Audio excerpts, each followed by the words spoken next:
दोस्तों, जब से जम्मू एंड कश्मीर में आतंकवादी हमला हुआ है तब से लेके अब तक भारत और पाकिस्तान के रिलेशन सिर्फ खराब हुए हैं। कुछ स्टेटमेंट भारत ने दी और कुछ स्टेटमेंट पाकिस्तान ने दी, जिसके चलते हुए रिलेशन और ज्यादा खराब होते हुए नजर आएंगे। यहां पे हम जानेंगे कि पाकिस्तान के पूर्व विदेश मंत्री ने क्या स्टेटमेंट दी, जिसको लेके काफी ज्यादा चर्चा हमें अलग अलग न्यूज़पेपर्स में, अलग अलग न्यूज चैनल्स पे सुनने को मिलेगी। और अब तक क्या क्या अपडेट हुए हैं भारत और पाकिस्तान के रिलेशंस में, सब कुछ मैं आपको बताने वाला हूं। तो वीडियो को स्टार्टिंग से लेके एंड तक देखें ताकि हर एक पॉइंट आपका क्लियर हो। ये जो व्यक्ति आप इस तरफ देख रहे हो, इनका नाम है बिलावल भुट्टो। और ये बिलावल भुट्टो पाकिस्तान के राष्ट्रपति के बेटे हैं और इनकी जो मदर हैं वो पाकिस्तान की पूर्व प्रधानमंत्री रह चुकी हैं। ये खुद पाकिस्तान के पूर्व विदेश मंत्री रह चुके हैं और ये फिलहाल पाकिस्तान के अंदर मेंबर ऑफ पार्लियामेंट है। अब बात करते हैं इसी के बारे में। इन्होंने क्या स्टेटमेंट दी रिसेंटली? इन्होंने कहा कि सिंधु में या तो पानी बहेगा या खून बहेगा। यह बात तो कही पाकिस्तान की पूर्व विदेश मंत्री ने। उसके अलावा अगर आप बात करें तो पाकिस्तान के डिप्टी पीएम, या आप कह सकते हो पाकिस्तान के उप प्रधानमंत्री ने एक स्टेटमेंट दी कि पाकिस्तान के साथ परमाणु हथियार है। अब पाकिस्तान के पास परमाणु हथियार है, उनसे बेटर क्वालिटी के परमाणु हथियार भारत के पास है। उन्हें यह समझाओ जाके एक बार। यहाँ पे न्यूज देखो भाई, कितने सारे न्यूज़पेपर्स ने इस न्यूज को कवर किया है। यहाँ पे यही बात लिखी गई है। बिलावल भुट्टो ने क्या कहा? सिंधु दरिया में या तो हमारा पानी बहेगा या उनका खून। उनका खून मतलब हम इंडियंस की बात कर रहे हैं, ये पाकिस्तान वाले। इनको ये नहीं पता कि हमारी पॉपुलेशन भी इनसे काफी ज्यादा है, टेक्नोलॉजी में हम ज्यादा है, हर एक चीज में पाकिस्तान से तो काफी ज्यादा बेटर कंडीशन है इंडिया की। अब बात करते हैं हुआ क्या। जैसा कि आप सभी को पता है, 22 अप्रैल 2025 को एक आतंकवादी हमला होता है जम्मू एंड कश्मीर में, और उसी का जवाब देने के लिए भारत सरकार ने क्या किया? सस्पेंड की इंडस वाटर ट्रीटी, यानी जो सिंधु नदी है, उस सिंधु नदी के ऊपर जो जल समझौता 1960 में हुआ था उसे सस्पेंड कर दिया गया है। और यह कहा गया है कि जब तक पाकिस्तान आतंकवाद को लेकर कोई स्ट्रिक्ट एक्शन नहीं लेगा तब तक हम इस इंडस वाटर ट्रीटी को सस्पेंड रखेंगे। अब पानी की काफी ज्यादा परेशानी है पाकिस्तान में और इंडस नदी के ऊपर काफी ज्यादा डिपेंड है पाकिस्तान। जब पाकिस्तान ने एक खबर सुनी तो पाकिस्तान सरप्राइज हुआ और पाकिस्तान ने कहा कि हम भी शिमला एग्रीमेंट को सस्पेंड कर रहे हैं, क्योंकि पाकिस्तान के पास ज्यादा कुछ ऑप्शंस है नहीं। अगर आप बात करोगे इकोनॉमी की, बिल्कुल खराब है। अगर बात करोगे वहां पे हेल्थ फैसिलिटीज की, बिल्कुल खराब है।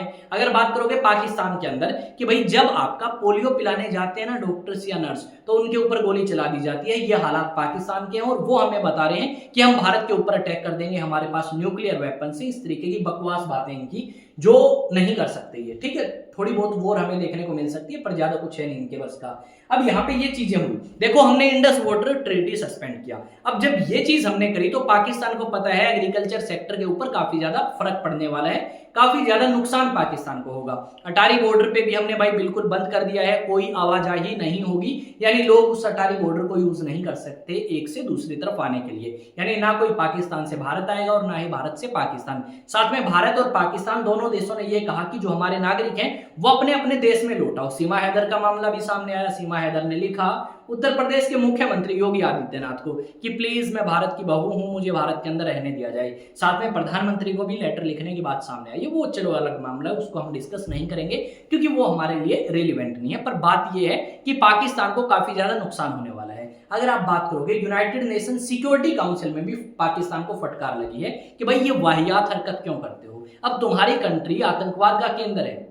अगर आप बात करोगे तो जिस आतंकवादी संगठन ने ये क्लेम किया है कि हमने ये अटैक किया है, वो आतंकवादी संगठन है टीआरएफ, द रेजिस्टेंस फ्रंट। और ये जो टीआरएफ है ये लश्कर ए तैयबा से एसोसिएटेड है या जुड़ा हुआ है। यहाँ पे हमने ये भी देखा कि बहुत सारे इंडियन स्टूडेंट जो पाकिस्तान में पढ़ने जाते थे उनको इसी चीज की ट्रेनिंग दी जाती थी और लश्कर ए तैयबा में रिक्रूट किया जाता था। ये चीज हमने समझी और हमने बहुत अच्छे तरीके से जवाब देने की कोशिश करी। और ये हाफिज सईद जैसे लोग क्या करते हैं, भारत में आतंकवाद फैलाते हैं। अब बात कर रहे हैं हम इसी चीज की, इन्हीं रिवर सिस्टम की। अब इंडस रिवर सिस्टम की बात करें तो यहाँ पे हमें 6 नदियों के नाम सुनने को मिलेंगे, इंडस, रावी, झेलम, ब्यास, सतलुज और चेनाब, ठीक है। अब इन 6 में से 3 तो है अपने पास और 3 है पाकिस्तान। इंडस, झेलम और आपका चेनाब, ये 3 नदियों का पानी कौन यूज कर सकता है? पाकिस्तान। भारत इसको रोक नहीं सकता। और बाकी 3 नदियां बच गई, सतलुज, ठीक है, उसके अलावा ब्यास और रावी, इनका भारत यूज कर सकता है पानी और जितना चाहे उतना। पर यहाँ पे हमें थोड़ी सी रिस्ट्रिक्शन लगाई है कि हम मूवमेंट नहीं रोक सकते पानी की, या आप कह सकते हो पानी के फ्लो को नहीं रोक सकते। ये चीज हमें समझ आ गई। पर हमें ये भी समझ आता है कि आने वाले समय में अगर इसी तरीके की स्टेटमेंट पाकिस्तान की तरफ से आई कि भाई पानी बहेगा या फिर खून बहेगा, या फिर आप कह सकते हो इस तरीके की स्टेटमेंट आई कि हमारे पास परमाणु हथियार है, तो डेफिनेटली एक स्मॉल स्केल वॉर हो सकती है।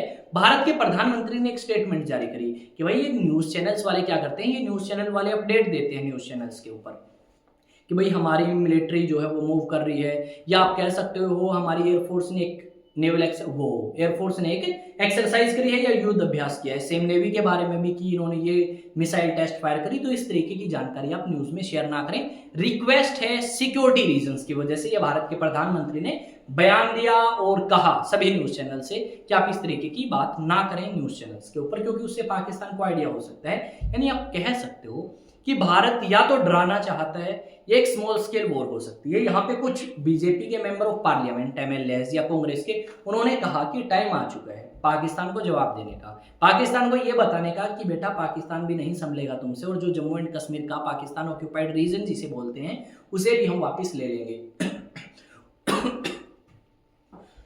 सॉरी, अब पाकिस्तान ऑक्यूपाइड कश्मीर भी हम ले लेंगे। इस तरीके की उम्मीद कुछ लोगों ने करी है कि ये सही समय है, बिल्कुल चीजें समय के अकॉर्डिंग चल रही है और आज समय आ चुका है कि भारत को पाकिस्तान ऑक्यूपाइड कश्मीर ले लेना चाहिए। पर जहां तक मुझे लगता है कि पाकिस्तान ऑक्यूपाइड कश्मीर को लेना काफी मुश्किल टास्क होगा, क्योंकि पाकिस्तान ऑक्यूपाइड कश्मीर अगर आ गया हमारे पास तो राजनीति किस नाम पे होगी।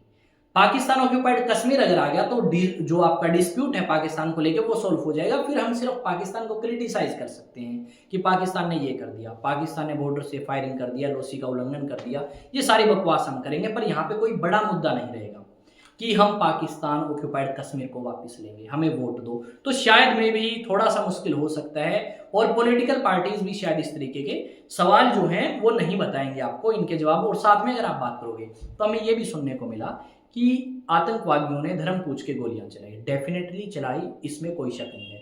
पर कुछ लोगों का मानना यह है कि आतंकवादियों ने धर्म पूछ के गोली चलाई, इसका मतलब ये नहीं है कि उस एक मुसलमान की वजह से जिसने धर्म पूछा और गोली चलाई उसकी वजह से हम सभी मुसलमानों को टारगेट करें। कुछ लोगों का ये है सेकुलर हिंदूज की बात। अगर हम बात करें रेडिकल हिंदूज की, जो थोड़ा सा हिंदुत्व को ज्यादा ही अपने मन में बसा के बैठे हैं, ठीक है, मैं कोई बुरा नहीं बता रहा, ना रेडिकल और ना लिबरल हिंदूज के बारे में, पर यहाँ पे मैं बता रहा हूँ कि लोगों का क्या मानना है। कुछ लोगों का मानना यह है कि एक मुसलमान के कारण हमें बाकी मुसलमानों को टारगेट नहीं करना चाहिए, जबकि कुछ लोगों का क्या मानना है, कुछ लोगों का मानना है कि निकालो और मारो।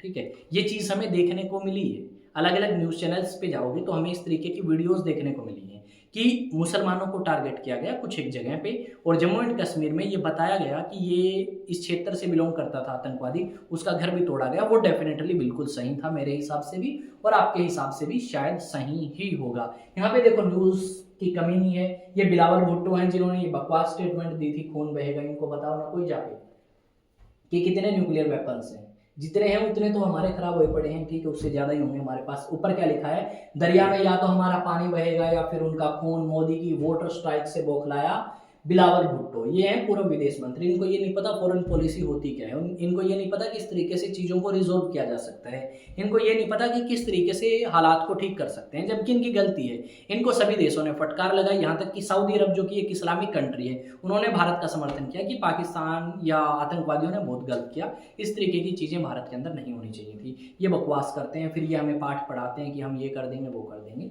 ठीक है, वो चीजें आप खुद डिसाइड करें कि आप किसकी तरफ हैं, क्या हमें करना चाहिए, क्या सरकार जो डिसीजन ले रही है आप उसके पक्ष में हैं या नहीं है, वो आप खुद डिसाइड करें। यहाँ पे एक अपडेट है आप सभी के लिए, अगर आप भी नेशनल डिफेंस एकेडमी के लिए प्रिपरेशन करना चाहते हैं तो आईए स्टडी सेंटर के ऑनलाइन या ऑफलाइन बैचेस को ज्वाइन कर सकते हैं।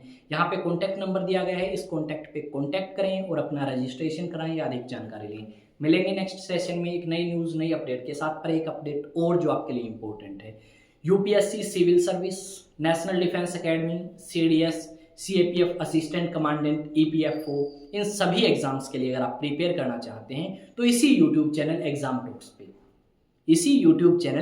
टॉक्स पे आराम से सुने। ठीक है, क्या आने वाला है, history, geography and political complete कराई जाएगी यूपीएससी के ऑल एग्जाम्स के लिए, और साथ में एनसीईआरटीज भी। अगर आप स्कूलिंग कर रहे हैं, लाइक आप क्लास 6 में हैं, 7th में, 8th में, 9th में, 10th में, 11th, 12th किसी भी, और आप history, geography and political cover करना चाहते हैं तो डेफिनेटली आप इस चैनल को सब्सक्राइब कर सकते हैं, अपने बच्चों के लिए भी और खुद के लिए भी। अगर आप खुद करना चाहते हैं तो मिलेंगे नेक्स्ट वीडियो में। जय हिंद, जय भारत।